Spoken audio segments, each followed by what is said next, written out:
Thank you very much. Let me first apologize for missing one of the questions, and that is the accusation that there's interference in terms of the oral investigations. I would have very conveniently said the General Secretary himself is here, and so I'll call him to present his evidence to the public. But I can assure you that there's no way anybody can interfere. I cannot be in people's mind to stop them from attempting to interfere, but I am responsible for making sure that that interference comes to naught. And so I closely monitor. I hold regular meetings with the Attorney General. He briefs me on the status of investigations. And so I'm confident that, the cases will go ahead based on their merits and that nobody would have the opportunity to interfere. If anybody goes lobbying people or paying people to interfere, they probably are just throwing away their resources.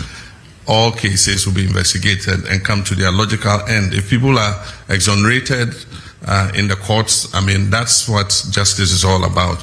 We will do our part, and we're being painstaking in preparing the dockets, and that's why people are complaining that it's a bit slow. But you don't want to hurriedly take a docket to courts and have it thrown out on technicality, and that's why you need to make sure that by the time a docket is prepared and prosecution starts, you have a watertight case that will ensure that you get a conviction.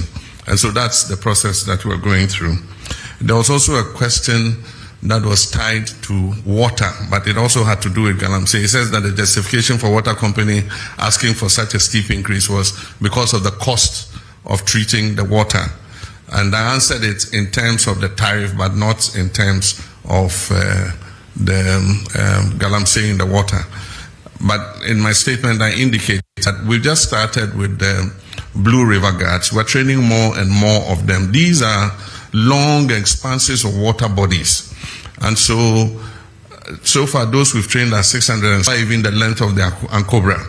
And so as we recruit and deploy, because they patrol the water bodies, if they see any Shamfam machine on the water, we destroy it. And so I gave you the number of Shamfam machines we have seized and destroyed, the numbers of these Blue River Guards. I'm sure that we'll be able to cover the tunnel, we'll be able to cover the Pra, we'll be able to cover the Ankobra. And we hope that then we will start seeing, some reduction in the turbidity of the water. But even more than those on the water bodies, the destruction is the forest reserves. Because the rivers take their catchment areas from the water reserve. So if you destroy from the forest reserve, if you destroy the forest reserve, the river or the stream will dry up. Because where it takes its water source will no longer exist. And so that's why at the beginning of the struggle, I said our focus is going to be on the water bodies and the forest reserves. And then we can stretch out to other areas. So as we train more Blue River Water Guards, we would see an improvement in the turbidity levels of the waters. Bernard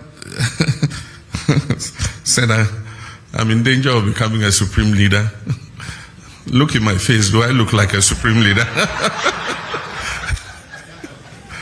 And that is to paraphrase Prof. Star Atamils, do I look like a cat hunter? Do I look like a supreme leader? I'm a Democrat true and true. And even when we attained 2/3 of Parliament, I said that we're not going to use it to ride roughshod over the minority, and that we're going to give opportunity for them to flourish. And so we don't intend to use our 2/3 majority to steamroll our democracy. We believe that even though the people of Ghana gave us that overwhelming majority, it wasn't meant to turn Ghana into a dictatorship.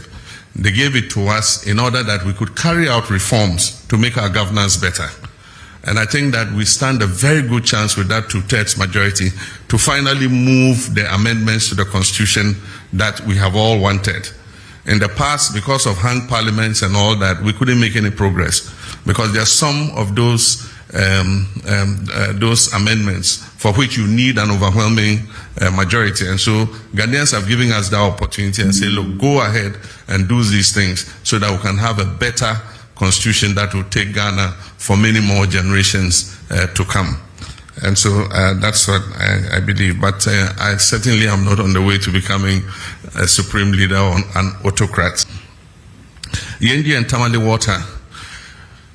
Yendi, Tamale, and Damango are three urban areas in the northern regions that suffer severe water scarcity, especially Tamale. Tamale is probably the biggest city in the whole of the 5 northern regions. The population has been increasing rapidly, and the water system has not expanded as fast to meet the demand of a growing population. And so we have to urgently expand Tamale, Yendi, and Damango has become a regional capital. It has started growing very fast, and it faces a scarcity of water. The Tamale and Damango water systems are under an EU program, and recently when I went to Brussels, one of the things we discussed. There's funding available for that. And so because we have a cap on our credits, external credit of 250 to be able to accommodate Tamale and Damango water. But I want to assure you